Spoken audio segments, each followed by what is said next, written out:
ആസ്താം താവതീയം പ്രസൂതിസമയേ ദുർവാരശൂലൗ യഥാ നൈരുച്യം തനുശോഷണമലമയീ ശയ്യാ ച സാംവത്സരീ ഏകസ്യാഭിനഗർഭഭാരഭരണ ക്ലേശസ്യ യസ്യാക്ഷമോ ധാതും നിഷ്കൃതിമുന്നതോപി തനയാ തസ്യൈ ജനന്യൈ നമഃ.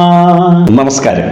ലോകം ഇന്നുവരെ കണ്ടിട്ടുള്ളതിൽ വെച്ച് ഏറ്റവും ഉത്തമമായ കൃതി, ഒരൊറ്റ കൃതിയിലൂടെ തന്നെ ലോകത്തിലെ സമസ്ത മാതാക്കളെയും, എന്തിന് സർവേശ്വരിയെ പോലും വളരെ വളരെ ഭംഗിയായി സ്മരിക്കുകയും സ്തുതിക്കുകയും ചെയ്യുന്ന ഉത്കൃഷ്ടമായ ഒരു മഹത്തായ മന്ത്രമാണ് ഇന്ന് നമ്മൾ അറിയുവാൻ ശ്രമിക്കുന്നത്. ഇതിന് തുല്യമായി ഒന്നും തന്നെയില്ല. ഒരു പക്ഷേ ലോകത്തിലെ ഓരോ അമ്മമാരെന്ന് പറയുമ്പോൾ വിശ്വജനനിയായ ലോകമാതാവായ സർവേശ്വരിയുടെ പ്രതിബിംബങ്ങളും പ്രതിരൂപങ്ങളുമാണ് ഓരോ അമ്മമാരും. അതുകൊണ്ട് തന്നെ ഓരോ അമ്മയെയും സ്തുതിക്കുമ്പോൾ അല്ലെങ്കിൽ ഓരോ അമ്മയെയും നമിക്കുമ്പോൾ ആ നമിക്കുന്നതിൻ്റെ ഒരല്പമെങ്കിലും പ്രാർത്ഥന സർവേശ്വരിയായ ജഗദംബയിലേക്കും പോയി ചേരും. കാരണം ജഗദംബയാണല്ലോ എൻ്റെ അമ്മയായി എൻ്റെ അരികിലേക്ക് നിലവിലുള്ള അമ്മയെ എത്തിച്ചത്. അതുകൊണ്ട് തന്നെ എൻ്റെ അമ്മയിൽ പ്രകടമാകുന്ന ചൈതന്യം ആ സർവേശ്വരിയുടെ കൃപാകടാക്ഷം വന്നതാണ്. അപ്പോൾ നമ്മളിവിടെ സൂചിപ്പിച്ചത്, ഈ ഉത്കൃഷ്ടമായ മന്ത്രം ജപിക്കാൻ കഴിയാത്ത സന്തതികൾ ഹതഭാഗ്യരാണ് എന്ന് തന്നെ പറയേണ്ടി വരും. ഇനിയുമോ ഈ മന്ത്രം ശ്രവിക്കാത്ത മാതാക്കൾ തീർച്ചയായും അവരും ഹതഭാഗ്യര് തന്നെയാണ്. കാരണം ഒരമ്മയുടെ മനസ്സിനെ അല്ലെങ്കിൽ ഒരമ്മയുടെ സമർപ്പണത്തെ നമ്മൾ ഓരോരുത്തരും ഇന്ന് ഈ നിലയിൽ വിലസുന്നുവെങ്കിൽ, വിരാജിക്കുന്നുവെങ്കിൽ, മിത്രങ്ങളെ, നമ്മുടെ അമ്മമാർപ്പെട്ട പെടാപ്പാടിൻ്റെ ആഴവും പരപ്പും ഒന്ന് ചിന്തിക്കാൻ ഒന്ന് വല്ലപ്പോഴെങ്കിലും തയ്യാറാകുമ്പോൾ മാത്രമേ അത് എത്രത്തോളം ക്ഷമയിൽ നിന്നാണ്, സമർപ്പണത്തിലൂടെയാണ് അവർ നമ്മെ ഈ രീതിയിലേക്ക് എത്തിച്ചത് എന്ന് മനസ്സിലാവുകയുള്ളൂ. അതുകൊണ്ട് തന്നെ ഇന്ന് നമ്മൾ ഇവിടെ ചർച്ച ചെയ്യുന്ന ഈ മഹത്തായ ആ കൃതി മാതൃപഞ്ചകം, ഇത് രചിച്ചത് ഒരു കുടുംബസ്ഥനെ അല്ല, പിന്നെയോ ഒരു സന്യാസിവര്യനാണ്. ഭാരതം കണ്ട ഏറ്റവും അത്യുത്തമന്മാരിൽ അഗ്രേസരനായ ശങ്കരാചാര്യ ഭഗവത്പാദരാണ് ആ മഹത്തായ ഈ കൃതി രചിച്ചിരിക്കുന്നത്. തൻ്റെ മാതാവിന് മരണസമയം അടുത്തു എന്ന വിവരം അറിയുമ്പോൾ മാതാവിന് കൊടുത്ത വാക്കിനെ അക്ഷരം പ്രതി പാലിച്ചുകൊണ്ട് മാതാവിൻ്റെ അരികിലേക്ക് എത്തുന്നു സ്വപുത്രനായ ശങ്കരൻ. അമ്മയുടെ പാദങ്ങളെ തൊട്ട് നെറുകയിൽ വെച്ച് സന്യാസിയായിട്ടും അമ്മയുടെ ഇച്ഛ പോലെ അമ്മയ്ക്ക് മടങ്ങാനുള്ള സമയമാകുന്നു. സന്തോഷത്തോടെയും പരിപൂർണമായ ശാന്തിയോടും തൻ്റെ അമ്മ മടങ്ങണം എന്ന് ചിന്തിച്ചുകൊണ്ട് അമ്മയുടെ ആഗ്രഹം സാധിച്ചു നൽകുവാൻ വേണ്ടി അമ്മയുടെ അരികിലേക്ക് എത്തുന്ന ശങ്കരാചാര്യർ തൻ്റെ മാതാവിനെയാണ് സ്തുതിക്കുന്നത്. ഇത് കേവലം ശങ്കരാചാര്യ സ്വാമികളുടെ മാതാവിനെ മാത്രം സ്തുതിക്കുന്നതല്ല. നമ്മൾ ഓരോരുത്തരും ഒരു നിമിഷമെങ്കിലും അല്ലെങ്കിൽ ഒരു പ്രാവശ്യമെങ്കിലും ജീവിതത്തിൽ വളരെ ചുരുങ്ങിയത് ഒരു പ്രാവശ്യമെങ്കിലും ഈ മന്ത്രമൊന്ന് അറിഞ്ഞിരിക്കേണ്ടതാണ്. എങ്കിൽ മാത്രമേ നമ്മുടെ അമ്മയുടെ സഹനം, സമർപ്പണം, എത്രത്തോളം ക്ലേശങ്ങൾ അനുഭവിച്ചു, എന്നെ ഗർഭം ധരിച്ചപ്പോൾ മുതൽ, പിന്നെയോ ശൈശവത്തിൽ ഒരുപക്ഷെ ഒരമ്മ ഏറ്റവും കൂടുതൽ ബുദ്ധിമുട്ടുന്നത് ഗർഭകാലത്തേക്കാൾ കൂടുതൽ ശൈശവലീലകളിലായിരിക്കും. സ്വസ്ഥമായി ഉറങ്ങാൻ അനുവദിക്കാറില്ല. കുഞ്ഞിൻ്റെ രോഗം അമ്മയെ അലട്ടും. പിന്നെയോ കരചരണങ്ങളാൽ മർദ്ദനമേൽപ്പിക്കുക. പിന്നെയോ എന്തിനും ഏതിനും ഒരു നിമിഷം പോലും സ്വസ്ഥമായിരിക്കുവാനോ ഒന്ന് ഉണ്ണുവാനോ പോലും ഒന്ന് ഉറങ്ങുവാനോ പോലും പല അമ്മമാർക്കും കുട്ടിയുടെ ശൈശവകാലത്ത് കഴിയുകയില്ല. പിന്നെ ശൈശവത്തിൽ നിന്ന് മുതിർന്നങ്ങോട്ട് കയറിയാൽ ബാല്യമായി. അതും അന്നത്തെ ബാല്യമല്ല, ഇന്നാണെങ്കിൽ ബാല്യം എത്തുന്നതോടുകൂടി സന്തതികളെ പഠിക്കുവാനും പഠിപ്പിക്കുവാനുമുള്ള തത്രപ്പാടിലേക്ക് എത്തുന്നു ഓരോ മാതാവും പിതാവും. അപ്പോൾ തൻ്റെ സന്തതി തൻ്റെ കാലിൽ നിൽക്കാൻ കഴിയുന്നത് വരെ ഓരോ അമ്മയും എത്രത്തോളം ക്ലേശങ്ങൾ അനുഭവിക്കുന്നു. തൻ്റെ സന്തതിക്ക് വേണ്ടി ഉണ്ണാതുറങ്ങാതെ കഠിനമായ ശാരീരിക വേദനയിലും ബുദ്ധിമുട്ടിലും നിറഗർഭിണിയായിരിക്കുമ്പോഴും തൻ്റെ ഗർഭശിശുവിൻ്റെ ഉന്നമനത്തിനായും ഐശ്വര്യത്തിനായും കുടുംബ ഭദ്രതയ്ക്കായും വേണ്ടി പ്രവർത്തിക്കേണ്ടി വരുന്ന എത്രയോ മാതാപിതാക്കളുണ്ട് ഈ ലോകത്ത്. അപ്പോൾ അവർക്കൊക്കെ വേണ്ടി ശങ്കരാചാര്യ സ്വാമികൾ സമർപ്പിച്ച ഒരു മാതൃസ്തുതിയാണ് ഇന്ന് നമ്മൾ അറിയുവാനായി ശ്രമിക്കുന്നത്.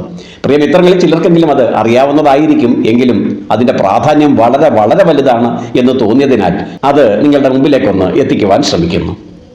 മാതൃപഞ്ചകം എന്ന പേരിൽ അറിയപ്പെടുന്ന ആ മഹത്തായ കൃതിയിൽ അനേകം ശ്ലോകങ്ങളുണ്ട്. എങ്കിലും അതിൻ്റെ തുടക്കത്തിലുള്ള ഏതാനും ചില ശ്ലോകം മാത്രമാണ് ഇന്ന് പ്രിയ മിത്രങ്ങൾക്കായി പരിചയപ്പെടുത്തുന്നത്. നിങ്ങൾ താല്പര്യം അറിയിക്കുകയാണെങ്കിൽ അതിൻ്റെ പൂർണ്ണമായ രൂപം നിങ്ങളിലേക്ക് എത്തിക്കുവാനുള്ള ശ്രമം ഈ എളിയവനിൽ നിന്ന് ഉണ്ടാവുക തന്നെ ചെയ്യും. നമ്മൾക്ക് ആ പ്രാരംഭ ശ്ലോകങ്ങൾ ഒന്ന് പരിചയപ്പെടാം.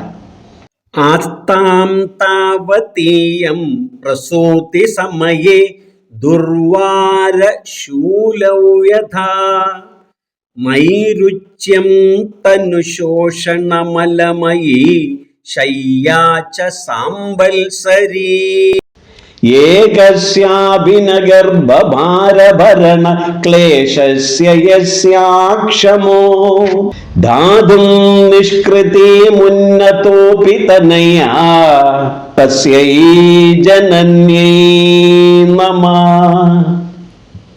എത്ര മനോഹരമായ, തുല്യം വെക്കാൻ കഴിയാത്തതായ, അല്ലെങ്കിൽ തുലനം ചെയ്യാൻ കഴിയാത്തതായിട്ടുള്ള ഉത്തമമായ ഒരു മാതൃസ്തുതി.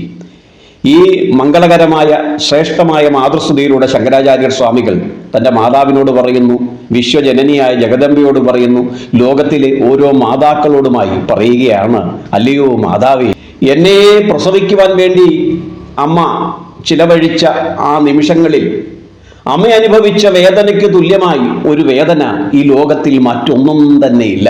ഒരു പക്ഷേ ആധുനിക കാലത്തിൽ പല അമ്മമാർക്കും ഇത് പരിചിതങ്ങളെ ആവില്ല. കാരണം ഇന്ന് എന്തിനും ഏതിനും പാക്കേജുകളും സൂചി കുത്തുന്ന വേദന പോലും ഇല്ലാതെ പ്രസവം നടത്താമെന്നുള്ള ബോർഡുകൾ റോഡുകളിൽ മുഴുവൻ നിറഞ്ഞു നിൽക്കുന്ന ഈ കാലത്ത് എന്തു പ്രസവ വേദന എന്ന് ചിന്തിക്കുന്നവരുണ്ടാകാം. ഏതായാലും ഈ കൃതി രചിക്കപ്പെടുന്നത് എത്രയോ ഏറെ വർഷങ്ങൾക്ക് മുമ്പാണ് എന്നൊന്ന് ചിന്തിക്കുന്നത് നന്നായിരിക്കും. ഏകദേശം ഒരു 40-50 വയസ്സിന് മുകളിലുള്ളവർക്ക് അല്ലറയില്ലറ ധാരണയെങ്കിലും കാണും. നമ്മുടെ അറിവിൽ ഏറ്റവും ക്ലേശകരവും ഏറ്റവും ശക്തവും ഏറ്റവും തീക്ഷ്ണവുമായിട്ടുള്ള വേദനയാണ് പ്രസവ വേദന എന്നാണ് പറയപ്പെടുന്നത്. ഏതായാലും പുതുതലമുറയ്ക്ക് അത് എപ്രകാരമാണോ എന്ന് അറിഞ്ഞുകൂടാ.